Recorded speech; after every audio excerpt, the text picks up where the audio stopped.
The state governments loved the Articles of Confederation because the Articles of Confederation created a government that had very few powers. A lot of times students come to the conclusion that the Articles of Confederation are weak, but in fact what they were restrictive, and they fit perfectly the goals of the American Revolution. The goal of the Revolution was for local elected legislatures to govern the people. People didn't think of themselves as Americans or citizens of the United States. They thought of themselves as Virginians, Marylanders, Connecticut men and women, Massachusetts people. And they were really fighting a war when they said no taxation without representation. They were fighting a war so that their elected officials in their governments could govern them.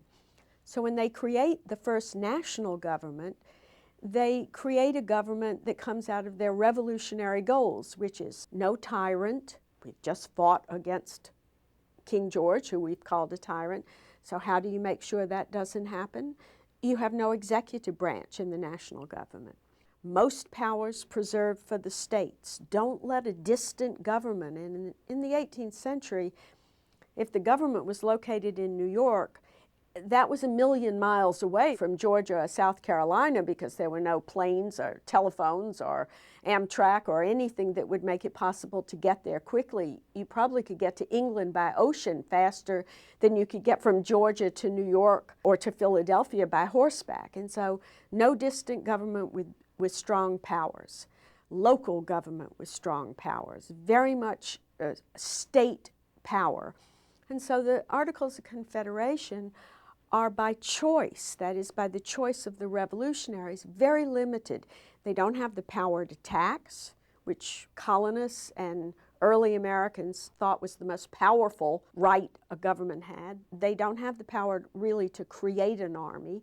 They don't have the power to regulate commerce or to coin money, make a uniform currency. All of this was going to be power that the state governments had.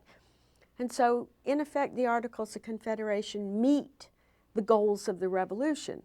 The problem is that when the Revolution's over and you're governing a new nation, the Articles of Confederation turn out to be grossly inadequate to actually be a national government. And there are revolutionaries who realize this pretty quickly.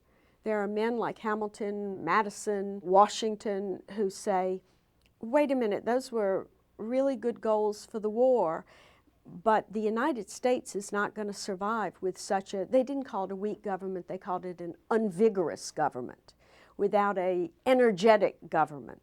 And so you have to think about the Articles of Confederation as in some ways the result of revolutionary fervor. And then after the revolution is over and you see what's needed to keep a country going, a nation going, this growing sense that you need a much stronger national government.